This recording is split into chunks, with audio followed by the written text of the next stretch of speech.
English tutorial চ্যানেলে সকলকে স্বাগত জানাই। আজকে তোমাদের কাছে যে বিষয়টা নিয়ে আলোচনা করব সেটা হলো ডাইনামিক আর স্টেটিভ ভার্ব। একটা সেন্টেন্সকে সঠিকভাবে বলতে ও লিখতে এই দুটো ভার্বের নলেজ থাকা দরকার। তোমরা জানো যে ইংরেজিতে যতগুলো পার্টস অফ স্পিচ আছে তার মধ্যে ভার্ব হলো প্রধান, যাকে বাদ দিয়ে বাক্য তৈরি হতে পারে না। তাই ভার্বকে বাক্যের হৃদয় বলা হয়।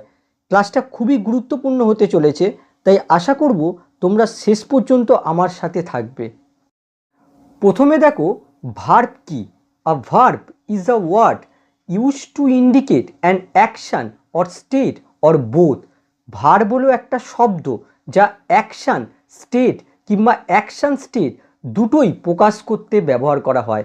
এর উপর বেস করে আমরা ভার্বকে তিন ভাগে ভাগ করতে পারি। প্রথমটা হলো ডাইনামিক ভার্ব, দ্বিতীয়টা হলো স্টেটিভ ভার্ব, আর তৃতীয় হলো মিক্সড ভার্ব। ডাইনামিক ভার্ব এই অ্যাকশানকে প্রকাশ করে, অ্যাকশান বা অ্যাক্টিভিটিকে প্রকাশ করে। স্টেটিভ ভার্ব স্টেট বা কন্ডিশন প্রকাশ করে। আর এই মিক্সড ভার্বের মধ্যে অ্যাকশান স্টেট এই দুটোরই ধর্ম দেখা যায়। এবারে দেখো ডাইনামিক ভার্ব কি। আর dynamic verb describes an action.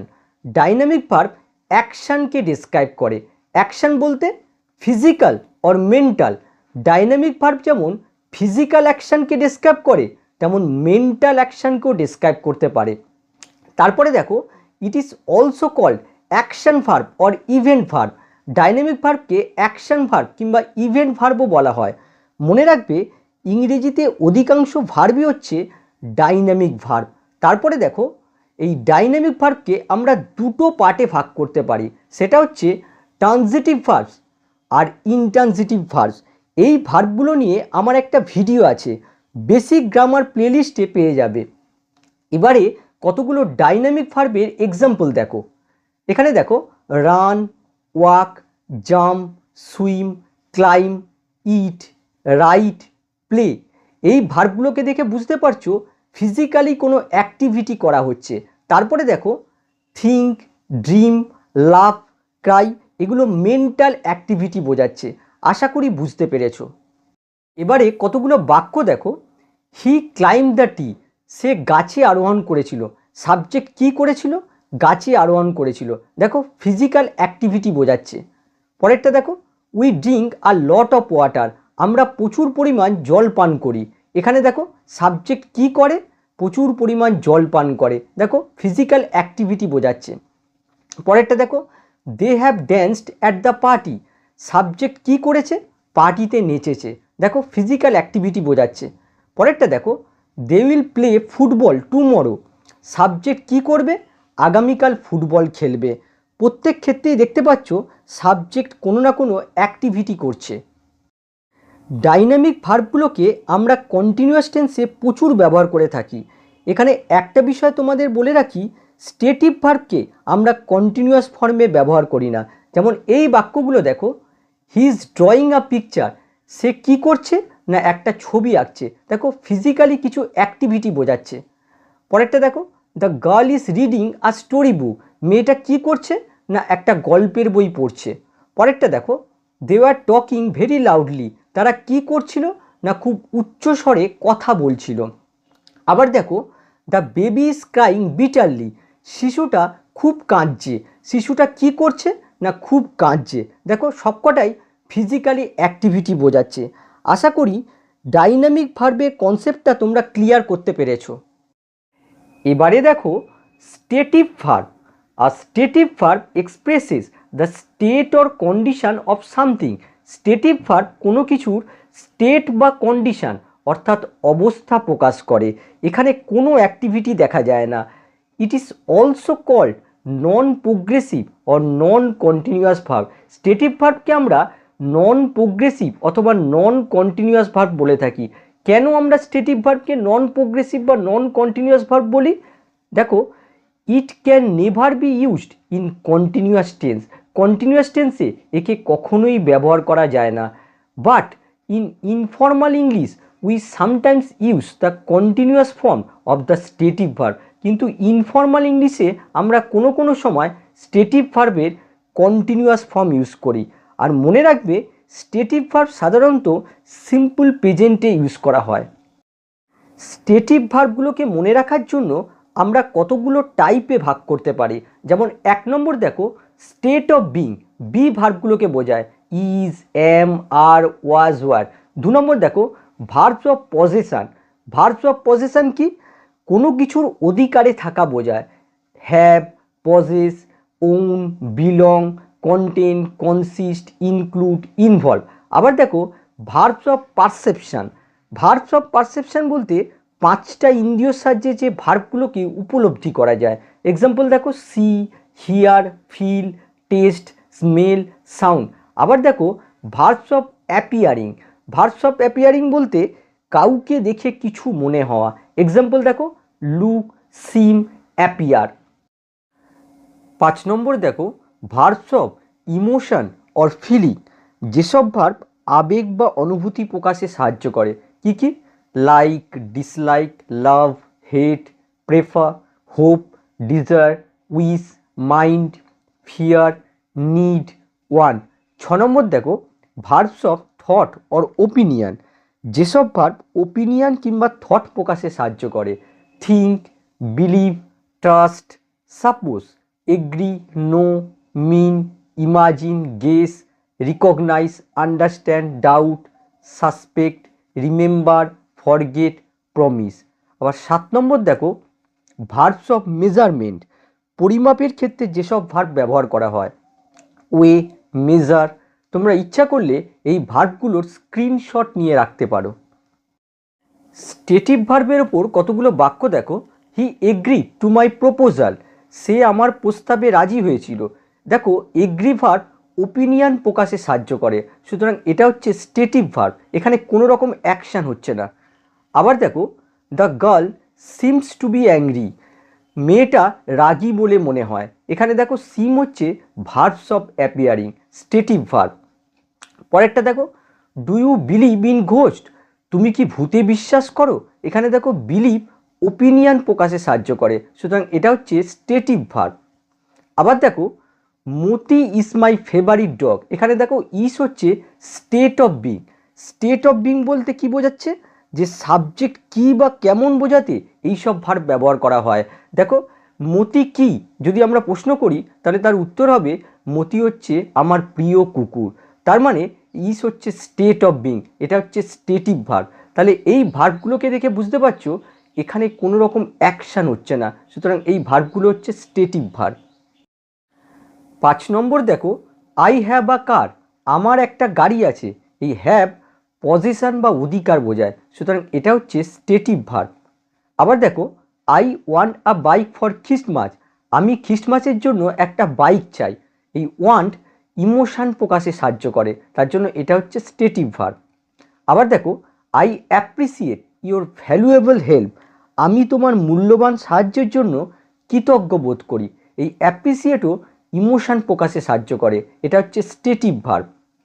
আবার দেখো, we have won this home for 2 years. 2 বছর ধরে আমরা এই বাড়ির মালিক হয়েছি। এখানে দেখো ওন হচ্ছে পসেশন বোঝাচ্ছে, তার জন্য এটা হচ্ছে স্টেটিভ ভার্ব। 9 নম্বর দেখো, I hard the girl shouting. আমি শুনলাম মেয়েটা চিৎকার করছে। আমি কান দিয়ে তার চিৎকারটা শুনলাম, ইন্দ্রিয় দ্বারা উপলব্ধি করছি, সুতরাং হার্ড হচ্ছে verb of perception, stative verb. আবার দেখো, I doubt they will come back very soon. আমি সন্দেহ করছি তারা খুব তাড়াতাড়ি ফিরে আসবে। এখানে দেখো ডাউট থট আর ওপিনিয়ন প্রকাশে সাহায্য করছে, সুতরাং এটা হচ্ছে স্টেটিভ ভার্ব। 11 নম্বর দেখো, দ্য টেবিল মেজার্স 3 মিটার।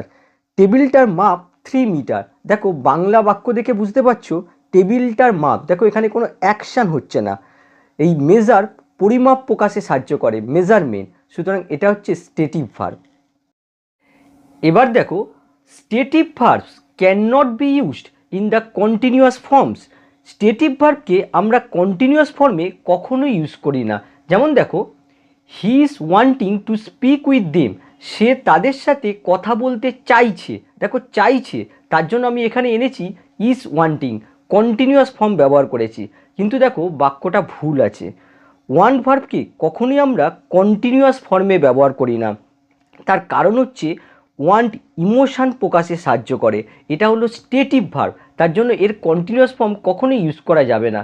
তাহলে বাক্যটা ভুল আছে, তাহলে সঠিক বাক্য হবে he wants to speak with them. সুতরাং বাক্যটা সঠিক। এবার পরের বাক্য দেখো, I am not knowing the answer.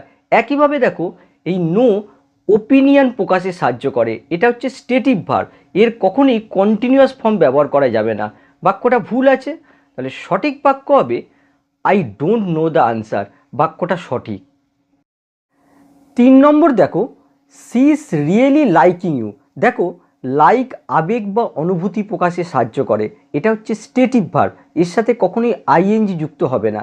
সুতরাং বাক্যটা ভুল আছে, তাহলে সঠিক বাক্য হবে সি রিয়েলি লাইকস ইউ। এই বাক্যটা সঠিক।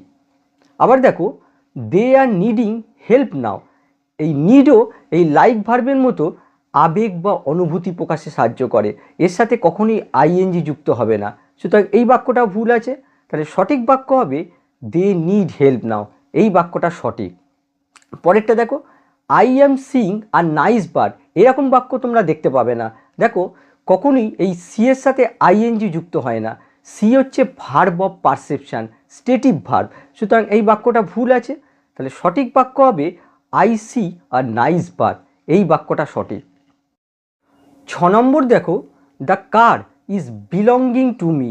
দেখো বিলং হচ্ছে ভার্ব অফ পজেশান, একে কখনোই কন্টিনিউয়াস ফর্মে ব্যবহার করা যায় না। সুতরাং বাক্যটা ভুল আছে, সঠিক বাক্য হবে the car belongs to me. এই বাক্যটা সঠিক। পরেরটা দেখো, I am believing your honesty. Believe opinion বা মতামত প্রকাশে সাহায্য করে, সুতরাং একে কখনোই কন্টিনিউয়াস ফর্মে ব্যবহার করা যায় না।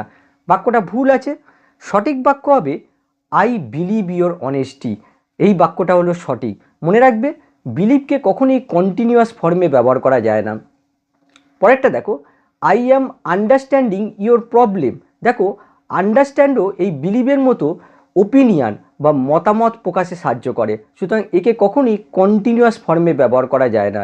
সুতরাং বাক্যটা ভুল আছে, সঠিক বাক্য হবে আই আন্ডারস্ট্যান্ড ইয়োর প্রবলেম। এই বাক্যটা সঠিক। এবারে একটা ব্যতিক্রম দেখো, ইন কেস অফ জিরান। জিরান্ডের ক্ষেত্রে আমরা স্টেটিভ ভার্বকে আইএনজি ফর্মে ইউজ করি। এক্সাম্পল দেখো, knowing another language is important. অন্য ভাষাকে জানা গুরুত্বপূর্ণ। এখানে দেখো নো হচ্ছে স্টেটিভ ভার্ব, তার সঙ্গে দেখো আইএনজি যুক্ত হয়েছে, কিন্তু এক্ষেত্রে একটা বিষয় লক্ষ্য করো, এখানে কিন্তু নোয়িং কোনো ভার্ব নয়, নাউন হয়ে যাচ্ছে। সুতরাং এক্ষেত্রে আইএনজি যুক্ত করতে কোনো বাধা নেই। এবারে দেখো মিক্সড ভার্বস। মিক্সড ভার্ব কি? Mixed verbs are those verbs that behave in both dynamic and stative forms. Mixed verb হলো সেই ভার্বগুলো যা ডাইনামিক এবং স্টেটিভ দুরকমই আচরণ করতে পারে। কোনগুলো mixed verb? Feel, hear, look, have, see, appear, taste, smell, be, weigh, measure. লক্ষ্য করে দেখো এই ভার্বগুলো সবই স্টেটিভ ভার্ব, কিন্তু এগুলোকে যেমন স্টেটিভ ভার্ব রূপে দেখা যায় তেমনি ডাইনামিক ভার্ব রূপেও দেখা যায়, কিন্তু সেক্ষেত্রে অর্থের পরিবর্তন হয়ে যায়। এবারে বাক্যগুলো দেখো, হি ইজ ভেরি ক্লেভার। সে অত্যন্ত চতুর। এখানে দেখো ইস হচ্ছে স্টেট অফ বিং, এটা হচ্ছে স্টেটিভ ভার্ব, আর এখানে দেখো পার্মানেন্ট কোয়ালিটি বোঝাচ্ছে, সে সবসময়ের জন্য চতুর। আবার এই বাক্যটা দেখো, হি ইজ বিং ম্যাড। এই বিং হচ্ছে বি ভার্বেরই একটা ফর্ম। এখানে দেখো বোঝাচ্ছে যে সে আসলে পাগল নয়। He is temporarily behaving this way. সে অল্প সময়ের জন্য এই রকম আচরণ করছে। সুতরাং বিং এখানে হচ্ছে অ্যাকশান ভার্ব, এখানে বিংয়ের অর্থ হচ্ছে বিহেভিং। তাহলে দেখতে পাচ্ছ বি ভার্ব যেমন স্টেটিভ ভার্ব রূপে আচরণ করতে পারে, তেমন বি ভার্ব অ্যাকশান ভার্ব রূপে আচরণ করতে পারে। পরেরটা দেখো, সি লুকস বিউটিফুল। তাকে সুন্দর দেখাচ্ছে। এখানে দেখো লুক হচ্ছে ভার্ব অফ অ্যাপিয়ারিং, এটা হচ্ছে স্টেটিভ ভার্ব, এখানে পার্মানেন্ট কোয়ালিটি বোঝাচ্ছে। আবার এই বাক্যটা দেখো, the baby is looking at the moon. শিশুটা চাঁদের দিকে তাকাচ্ছে। এখানে দেখো এখানে লুক হচ্ছে অ্যাকশান ভার্ব, এই লুক হচ্ছে টেম্পোরারি অ্যাকশান বোঝাচ্ছে। পরেরটা দেখো, দিস ম্যাঙ্গো টেস্ট ডেলিশিয়াস। এই আমটার স্বাদ সুস্বাদু। এখানে দেখো কোনো অ্যাকশান হচ্ছে না, এই টেস্ট হচ্ছে ভার্ব অফ পারসেপশান, এটা হচ্ছে স্টেটিভ ভার্ব। আবার এই বাক্যটা দেখো, I am testing the mango, আমি আমের স্বাদ নিচ্ছি। এখানে কিছু অ্যাকশান হচ্ছে, এখানে টেস্ট অ্যাকশান ভার্ব রূপে ইউজ হয়েছে। 4 নম্বর দেখো, আই হ্যাভ আ কার, আমার একটা গাড়ি আছে। এখানে দেখো হ্যাভ হচ্ছে ভার্ব অফ পজেশন, সুতরাং এটা হচ্ছে স্টেটিভ ভার্ব, কখনো এখানে হ্যাভিং লেখা যাবে না। আবার এই বাক্যটা দেখো, I am having too much fun now, আমি এখন প্রচুর মজা করছি। এখানে দেখো হ্যাভিং এখানে অ্যাকশান ভার্বের কাজ করছে, আমি এখন কিছু করছি, কোনো অ্যাক্টিভিটি করছি, সুতরাং হ্যাভিং এখানে অ্যাকশান ভার্ব। আবার এই বাক্যটা দেখো, I am having tea right now, আমি এখন চা পান করছি। এখানে দেখো হ্যাভিংয়ের অর্থ হচ্ছে ড্রিঙ্কিং, এখানেও দেখো হ্যাভিং অ্যাকশান ভার্ব হিসেবে ইউজ হয়েছে। আবার পরেরটা দেখো, she appears to be tired, তাকে ক্লান্ত দেখাচ্ছে। এখানে দেখো অ্যাপিয়ার হচ্ছে ভার্ব অফ অ্যাপিয়ারিং, এখানে সাবজেক্ট কিন্তু কোনো কাজ করছে না, আর এটা হচ্ছে অ্যাপিয়ার হচ্ছে স্টেট ভার্ব, স্টেটিভ ভার্ব। আবার এই বাক্যটা দেখো, she will appear in court tomorrow, সে আগামীকাল কোর্টে উপস্থিত হবে। এখানে দেখো সাবজেক্ট কিছু কাজ করছে, ফিজিক্যাল অ্যাক্টিভিটি বোঝাচ্ছে, সুতরাং অ্যাপিয়ার এখানে অ্যাকশান ভার্ব হিসেবে ইউজ হয়েছে। 6 নম্বর দেখো, দ্য কফি স্মেলস গুড, কফিটার গন্ধ ভালো। এখানে দেখো কোনো রকম অ্যাক্টিভিটি হচ্ছে না, স্মেল এখানে স্টেটিভ ভার্ব রূপে আচরণ করছে। আবার এই বাক্যটা দেখো, I am smelling the flowers, আমি ফুলগুলোর গন্ধ নিচ্ছি। এখানে দেখো অ্যাক্টিভিটি হচ্ছে, স্মেল এখানে অ্যাকশান ভার্ব রূপে আচরণ করছে। পরেরটা দেখো, he thinks the man is honest, সে মনে করে লোকটা সৎ। এখানে দেখো থিঙ্ক ওপিনিয়ন বোঝাচ্ছে, সুতরাং থিঙ্ক এখানে স্টেটিভ ভার্ব রূপে আচরণ করছে। আর এখানে লক্ষ্য করো, সে সবসময় মনে করে যে লোকটা সৎ, পার্মানেন্ট স্টেট, স্থায়ী অবস্থা বোঝাচ্ছে। আবার এই বাক্যটা দেখো, he is thinking about the question, সে প্রশ্নটার বিষয়ে চিন্তা করছে। এখানে থিঙ্কিংয়ের অর্থ হচ্ছে কনসিডারিং, আর এখানে লক্ষ্য করো থিঙ্কিং এখানে টেম্পারারি মেন্টাল অ্যাকশান বোঝাচ্ছে। এই ভাবনাটা কিন্তু তার চিরস্থায়ী হবে না, অল্প সময়ের জন্য সে এই প্রশ্নটার বিষয়ে চিন্তা করছে, সুতরাং থিঙ্ক এখানে অ্যাকশান ভার্ব রূপে আচরণ করছে। পরেরটা দেখো, দ্য ফিশ ওয়েস 3 কেজি, মাছটার ওজন 3 কেজি। দেখো এখানে কোনো অ্যাক্টিভিটি হচ্ছে না, সুতরাং ওয়ে এখানে স্টেটিভ ভার্ব রূপে আচরণ করছে, এটা হচ্ছে ভার্ব অফ মেজারমেন্ট। আবার এই বাক্যটা দেখো, সি ইজ ওয়েইং হারসেলফ, সে নিজেকে ওজন করছে। এখানে কিন্তু কিছু অ্যাক্টিভিটি হচ্ছে, সুতরাং ওয়ে এখানে অ্যাকশান ভার্ব রূপে আচরণ করছে। 9 নম্বর দেখো, দ্য টি ফিলস হট, চাটা গরম অনুভূত হচ্ছে। চাটা ছুঁয়ে আমি অনুভব করছি যে চাটা গরম। ফিল হলো verb of perception, stative verb. আবার এই বাক্যটা দেখো, the doctor is feeling my pulse, ডাক্তার আমার পালস পরীক্ষা করছে। এখানে ফিলিংয়ের অর্থ হচ্ছে এক্সামিনিং, এখানে দেখো অ্যাক্টিভিটি বোঝাচ্ছে, ফিল এখানে অ্যাকশান ভার্ব রূপে ইউজ হয়েছে। পরের বাক্য দেখো, my mother does not here very well, আমার মা কানে ভালো শুনতে পায় না। এখানে দেখো হিয়ার পার্মানেন্ট স্টেট, স্থায়ী অবস্থা বোঝাচ্ছে, সুতরাং হিয়ার এখানে স্টেটিভ ভার্ব। আবার এই বাক্যটা দেখো, I am hearing in music, আমি সঙ্গীত শুনছি। এখানে হিয়ারিংয়ের অর্থ হচ্ছে লিসেনিং টু, আর এখানে দেখো হিয়ারিং টেম্পারারি অ্যাকশান বোঝাচ্ছে। পরের বাক্য দেখো, the table measures 3 metres in length, টেবিলের দৈর্ঘ্য 3 মিটার। এখানে দেখো কোনো অ্যাক্টিভিটি বোঝাচ্ছে না, সুতরাং মেজার এখানে স্টেটিভ ভার্ব রূপে আচরণ করছে। আবার এই বাক্যটা দেখো, she is measuring the bed, সে বিছানাটা মাপছে। এখানে দেখো কিছু অ্যাক্টিভিটি বোঝাচ্ছে, সুতরাং মেজার এখানে অ্যাকশান ভার্ব রূপে ইউজ হয়েছে। তাহলে দেখতে পেলে একই ভার্ব কখনো স্টেটিভ, কখনো অ্যাকশান ভার্বের আচরণ করছে। আশা করছি ভিডিওটা তোমাদের ভালো লেগেছে। আবার নেক্সট ক্লাসে দেখা হবে। বাই।